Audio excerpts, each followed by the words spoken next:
painting, like seriously? Like professionally, probably like 7-8 years now. So do you have collectives? Yeah, like like all the way from like Sydney, Australia. I've sold pieces like in Dubai. So basically like all over the world. Sometimes people will do their whole apartment, or they just keeps getting more and more of them over time. Like way back, I used to do like portraits and stuff, but it was kind of like anybody could, like, not anybody, but like it's just a skill. So then I kind of like was like, well, what would happen if I just like drew out of my head and didn't have a reference photo? And then these kind of characters started to occur, this certain style.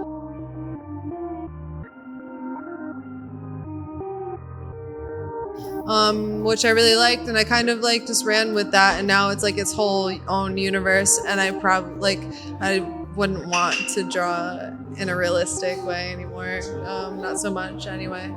But yeah, that's kind of how it came about, really. Did you study art? I didn't. I studied psychology, actually. Yeah.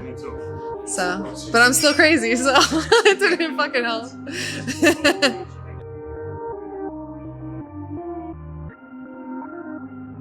Some of them have like more of a definite message, and some of them are a feeling.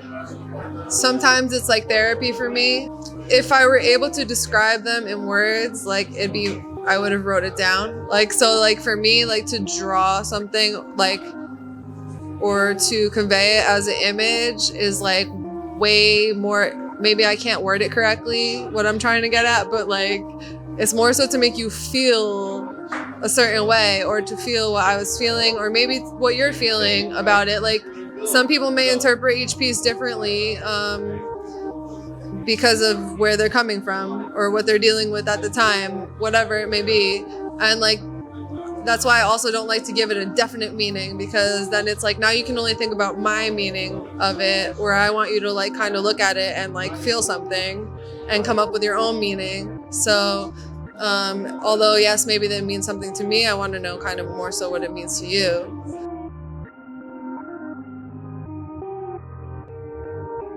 Sometimes it's like a lot to reply to everybody, but like I think it's important to like communicate, get to know like your audience, and build like kind of relationships / friendships. Like, everybody's doing some like cool shit mostly, like a lot of people, and so it's just like, why not?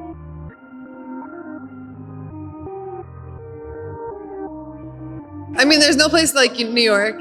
I think it's like the best city in the world. But I would say, well, I lived in LA for a while, and now coming back, I feel like the art scene is kind of like re-emerging a little bit.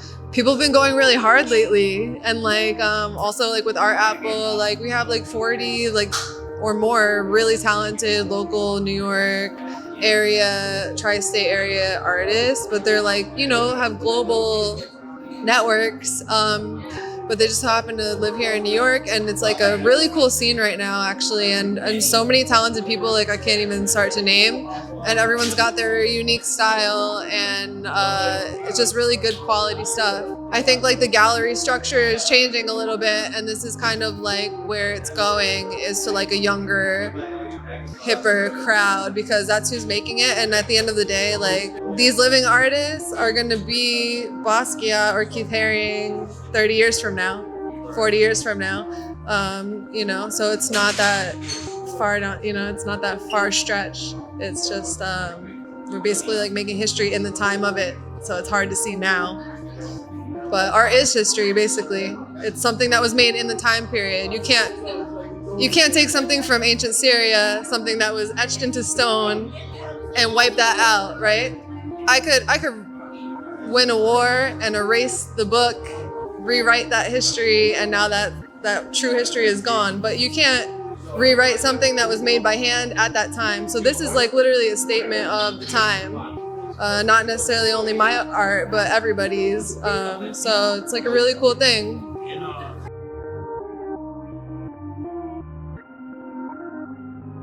personally, even as a kid, I never was like a fan I never had like posters of like living people on my wall, you know, like I never really was like had like a fan mentality.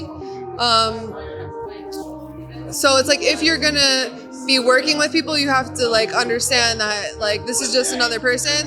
They happen to be super talented at what they do, and so like people really appreciate that. But also it's like it's business and just, I mean, maybe a friendship, whatever. Just trying to remember that. Like I don't know, like, but I understand people get excited and shit too, because it's like you appreciate what that person does so much. So it's like, just keep your cool, you know, like yeah, just chill out, like, you know.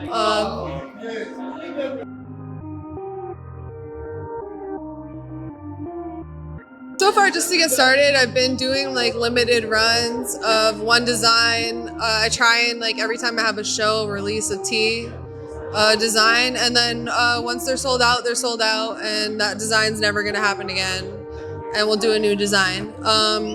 I'd like to branch more into like cut and sew. Like there's a few designers I've been working on collabs with and stuff.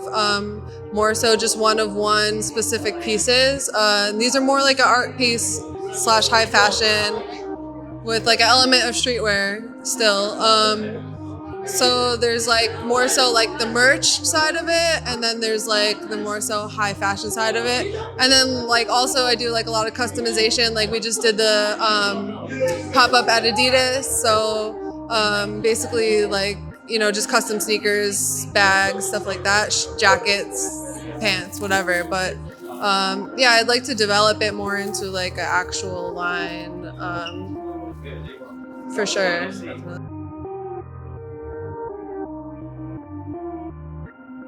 Find me at @not_your_muse on Instagram and Twitter. I'm notyourmuse.com. I'm notyourmuse@gmail.